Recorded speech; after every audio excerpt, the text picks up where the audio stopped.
Tonight on 2020, they were real people. Now they're on display, skinned and posed for money-making exhibits coast to coast. It's great. It's a mind blower. But where did these bodies come from?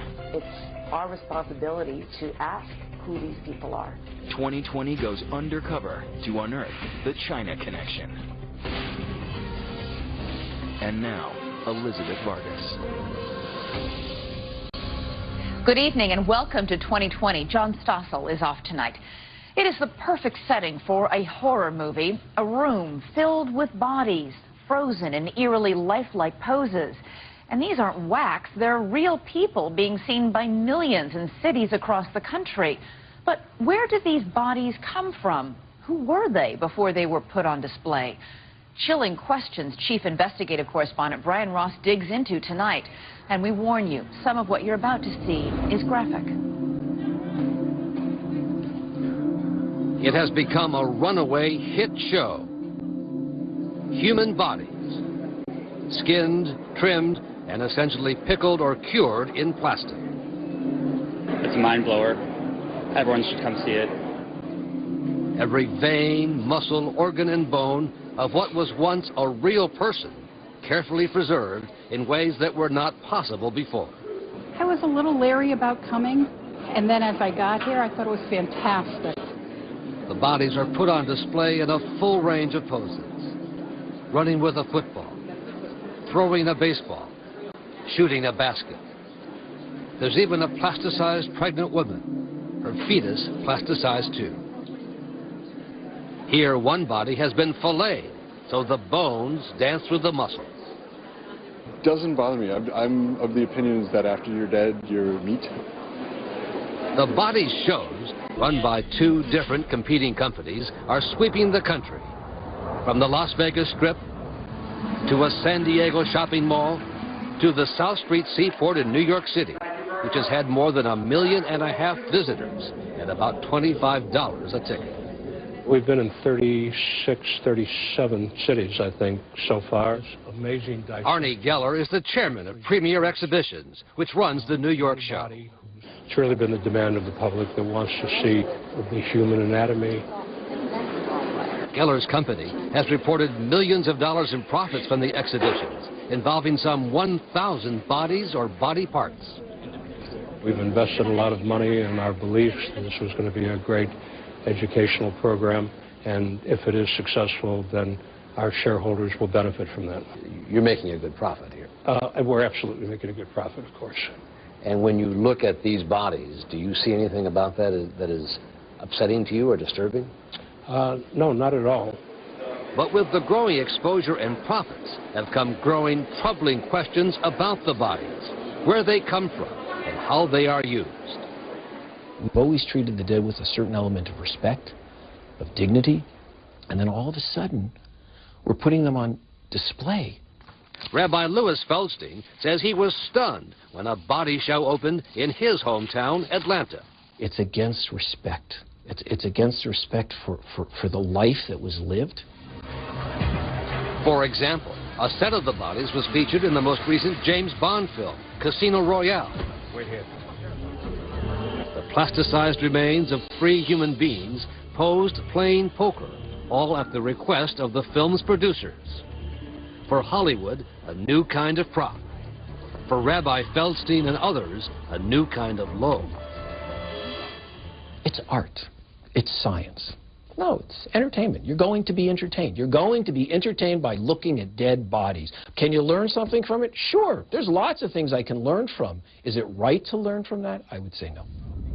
But the issues go far beyond just the religious. A 3-month 2020 investigation into the business of bodies tracked the ghoulish process to its origins.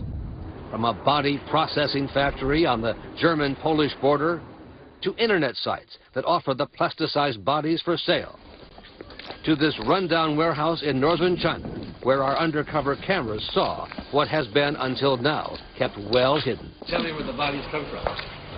Where did the bodies come from? All part of a thriving new business, processing human bodies to meet the demands of a growing audience. A barrier has been broken. And for me, the most frightening part of that is that barrier has been broken here in America.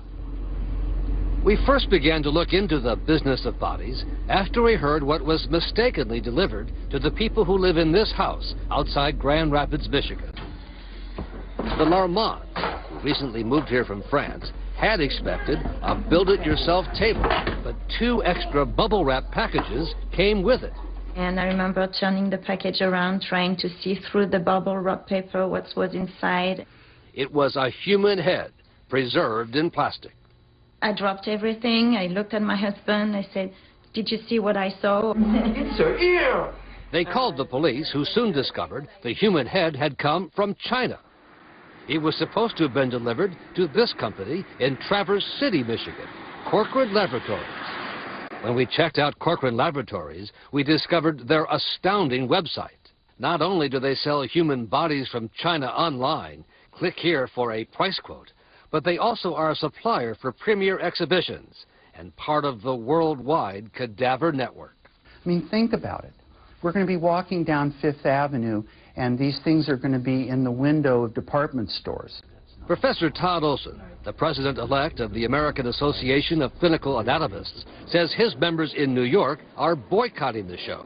I would like to know more about where these bodies came from, how they were acquired, and it is amazing to me and every other anatomist in the state of New York who is licensed to have human beings as cadavers on our premises.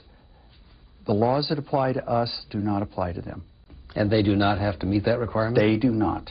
Our investigation found that containers of plastinated bodies have been sent to the U.S. from China through the Port of Los Angeles. And shipping documents obtained by 2020 show how suppliers for premier exhibitions avoid the laws relating to human remains by declaring the human bodies as plastic models. Plastic model for medical teaching. This is not a model any more than a mannequin is a human being. We showed the documents to the chairman of Premier Exhibitions. Right. Do you think that's accurate? Technically, it's accurate, of course. A plastic model for medical teaching? You know, I can't debate it with you over and over again. I mean, you think that's my accurate? Statement. I think that they are plastic models, technically. To take a deceased person, to subject him to a plastic process of preservation that dehumanizes them to the point that they become a model, that means that I can take Grandma Betty to a plastinator, have her plastinated, put a lampshade on her head and put her in my living room as whatever, because it's no longer a human being. Excuse me, this is a human being. But Olson says the larger question is, where exactly in China do the bodies on display in New York and elsewhere come from?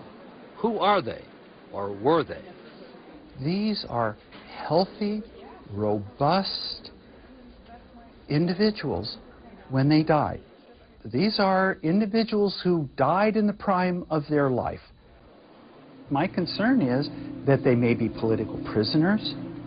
They may be people who have been executed.